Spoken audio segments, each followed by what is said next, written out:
Hello viewers, ಎಲ್ಲರಿಗೂ ನಮಸ್ತೆ.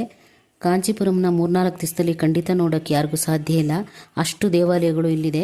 ಅದರಲ್ಲೂ ಶ್ರೀ ವೈಷ್ಣವ ಸಂಪ್ರದಾಯಕ್ಕೆ ಸಂಬಂಧಪಟ್ಟ 15 ದಿವ್ಯ ದೇಶಗಳು ಇಲ್ಲಿ ನೋಡಲು ಸಿಗುತ್ತೆ. ಒಂದೊಂದು ದೇವರು ಅಷ್ಟು ಸುಂದರವಾಗಿದೆ, ಅಷ್ಟು ಚೆನ್ನಾಗಿದೆ. ಟೈಮ್ ಸಾಕಾಗೋದೇ ಇಲ್ಲ. ಎಷ್ಟು ಟೈಮ್ ಇದ್ದರೂ ಇನ್ನೂ ನಮಗೆ ನೋಡಬೇಕು ಅಂತ ಅನ್ನಿಸ್ತಾನೆ ಇರುತ್ತೆ. ಅದರಲ್ಲಿ ನಾವು ಈ ಸಲ ಮಾತ್ರ 4 ದಿವ್ಯ ದೇಶ ನೋಡಿದ್ವಿ. ಅದು ಯಾವುದ್ಯಾವುದು ಅಂತಂತಂದರೆ ಉಲಗ ಅಳಂದ ಪೆರುಮಾಳ್, ವೇಗ ಸೇತು, ಅಷ್ಟಭುಜ ಪೆರುಮಾಳ್ ಹಾಗೂ ಪಾಂಡವ ದೂತರಂತ 4 ದಿವ್ಯ ದೇಶ ನೋಡಿದ್ವಿ. ಅವುಗಳಲ್ಲಿ 2 ದಿವ್ಯ ದೇಶಗಳನ್ನು ನಾನು ಇವತ್ತಿನ ವ್ಯೂನಲ್ಲಿ ನಿಮಗೆ ತೋರಿಸ್ತೀನಿ. ನನಗೆ ಗೊತ್ತಿರುವಷ್ಟು ಐತಿಹ್ಯನ ನಾನು ನಿಮ್ಮ ಹತ್ರ ಹಂಚ್ಕೊಳ್ತೀನಿ. ಇದೇ ವೇಗ ಸೇತು ಕೋಯಿಲ್ ದೇವಸ್ಥಾನ. ಶ್ರೀ ವೈಷ್ಣವ ಪದ್ಧತಿ ಪ್ರಕಾರ 108 ದಿವ್ಯ ದೇಶಗಳಿದೆ. ಅದರಲ್ಲಿ ಕಾಂಚೀಪುರಮಲ್ಲೇ ಒಂದು 15 ದಿವ್ಯ ದೇಶಗಳು ನೋಡಲು ಸಿಗುತ್ತದೆ. ನಮ್ಮ ತಂದೆ 104 ದಿವ್ಯ ದೇಶಗಳನ್ನು ನೋಡಿದ್ದಾರೆ. ಅದರಲ್ಲಿ ಕಾಂಚೀಪುರಮಲ್ಲಿ ಸುಮಾರು 4-5 ಸಲ ಬಂದು ಇದು ಪದೇ ಈ ಕ್ಷೇತ್ರಗಳನ್ನ ನೋಡ್ತಾನೆ ಇರ್ತಾರೆ. ಅವರಿಗೆ ಆ ದೇವರು ಆ ಶಕ್ತಿ, ಆ ಯೋಗ ಎಲ್ಲ ಕೊಟ್ಟಿದ್ದಾರೆ. ನಮಗೂ ಆ ಥರ ಶಕ್ತಿ ಯೋಗ ಬರಲಿ ಅಂತ ನಾನು ದೇವರಲ್ಲಿ ಸದಾ ಪ್ರಾರ್ಥನೆ ಮಾಡ್ತಾನೆ ಇರ್ತೀನಿ. ಎಲ್ಲೂ ನಾನು ಒಳಗಡೆ ಮೂರ್ತಿನ ತೋರಿಸ್ದೇ ಇರೋದ್ರಿಂದ ಹೊರ ಆವರಣದಲ್ಲಿ ಮಾತ್ರ ನಾನು ಈ ಐತಿಹ್ಯಗಳನ್ನು ಹೇಳ್ಕೊಂಡು ಬಂದಿದ್ದೀನಿ.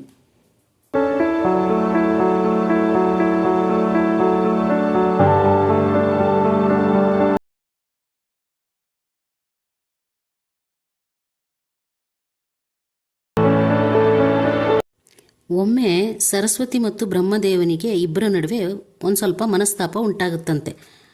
ಆ ಟೈಮ್ನಲ್ಲಿ ಸರಸ್ವತಿ ದೇವಿಗೆ ತುಂಬ ಕೋಪ ಬಂದಿರುತ್ತೆ. ಆವಾಗ ಬ್ರಹ್ಮ ಒಂದು ಯಜ್ಞ ಮಾಡ್ತಾ ಇರ್ತಾರೆ. ಆ ಯಜ್ಞಕ್ಕೆ ನಾನು ಏನಾರು ಮಾಡಿ ನಾನು ಭಂಗ ಉಂಟು ಮಾಡಬೇಕು ಅಂಥೇಳಿ ನದಿ ರೂಪ ತಾಳಿ ರಭಸವಾಗಿ ಹರಿದು ಬರ್ತಾರೆ. ಅದೇ ಕ್ಷಣದಲ್ಲಿ ಶ್ರೀಮನ್ನಾರಾಯಣನ ಸ್ಮರಣೆ ಮಾಡಿದ ಬ್ರಹ್ಮದೇವನು ತಕ್ಷಣ ವೇಗ ಸೇತುವಾಗಿ ಸೇತುವೆ ರೂಪದಲ್ಲಿ ಆ ಯಜ್ಞಕ್ಕೆ ಅಣೆಕಟ್ಟಿನ ರೂಪದಲ್ಲಿ ನಿಂತು ಆ ಯಜ್ಞನ ಸಂಪೂರ್ಣವಾಗಿ ನೆರವೇರಿಸ್ಕೊಡ್ತಾರೆ ಶ್ರೀಮನ್ನಾರಾಯಣ. ಹಾಗಾಗಿ ಈ ಕ್ಷೇತ್ರಕ್ಕೆ ವೇಗ ಸೇತು ಪೆರುಮಾಳ್ ಎಂಬ ಹೆಸರು ಬಂದಿದೆ.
ಇಷ್ಟೆಲ್ಲ ಆದಮೇಲೆ ಮತ್ತೆ ಸರಸ್ವತಿಗೆ ಕೋಪ ಕಡಿಮೆನೇ ಆಗೋದಿಲ್ಲ.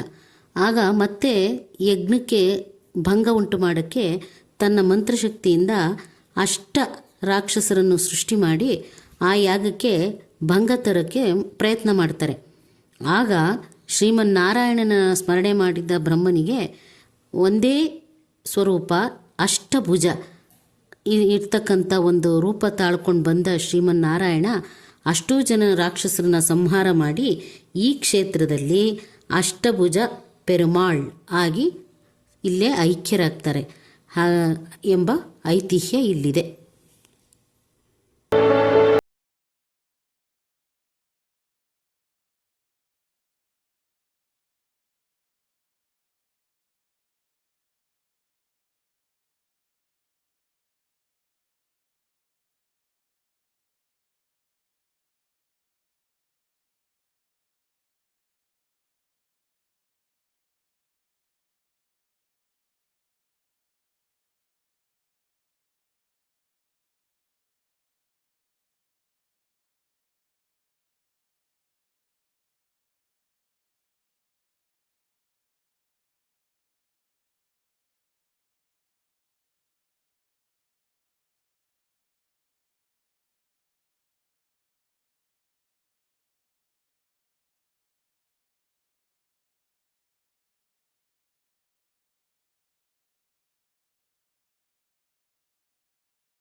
ಕಾಂಚೀಪುರಂನಲ್ಲಿ ಇನ್ನೊಂದು ವಿಶೇಷತೆ ಇದೆ. ಶಂಕರ ಮಠದಲ್ಲಿ ಚಂದ್ರಶೇಖರ ಗುರುಗಳಾದ ನಡೆದಾಡುವ ದೇವರು ಎಂದೇ ಪ್ರಸಿದ್ಧರಾಗಿರುವ ಇವರ ಬೃಂದಾವನ ಐಕ್ಯತೆ ಇಲ್ಲಿ ಕಾಣಸಿಗುತ್ತದೆ.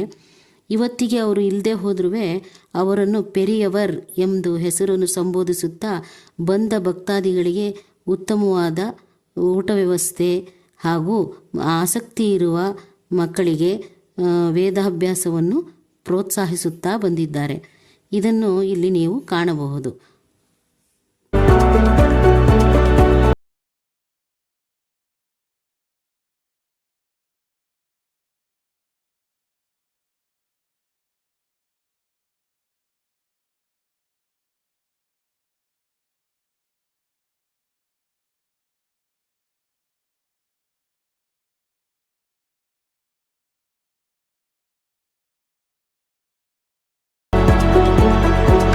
ಕಾಂಚೀಪುರಂನ ನೋಡಲು ಎಷ್ಟು ಸಮಯ ಇದ್ದರೂ ಸಾಕಾಗಲ್ಲ. ನಮ್ಮ ಒಂದೆರಡು ದಿನದ ಈ ಯಾತ್ರೆಯಲ್ಲಿ ಎಷ್ಟು ಕವರ್ ಮಾಡೋಕ್ಕೆ ಸಾಧ್ಯ ಆಯಿತೋ ಅಷ್ಟನ್ನು ಮಾತ್ರ ನಾನು ನಿಮ್ಮ ಮುಂದೆ ಹಂಚ್ಕೊಂಡಿದ್ದೀನಿ. ಇದಿಷ್ಟು ನಮ್ಮ ಕಂಚಿ ಯಾತ್ರೆಯ ಪುಟ್ಟ ಬ್ಲಾಗ್. ಇದನ್ನು ಸಂಪೂರ್ಣವಾಗಿ ನೋಡಿದವರಿಗೆ ಸಕಲ ಇಷ್ಟಾರ್ಥಗಳು ಸಿದ್ಧಿಯಾಗಲಿ ಅಂತ ಹಾರೈಸ್ತಾ ನಮ್ಮ ವಿಡಿಯೋನ ಕೊನೆಯವರೆಗೂ ನೋಡಿ ನಮ್ಮನ್ನು ಲೈಕ್, ಶೇರ್, ಕಮೆಂಟ್ ಮೂಲಕ ಹಾರೈಸಿದ ತಮ್ಮೆಲ್ಲರಿಗೂ ಹೃತ್ಪೂರ್ವಕವಾದ ಧನ್ಯವಾದಗಳು.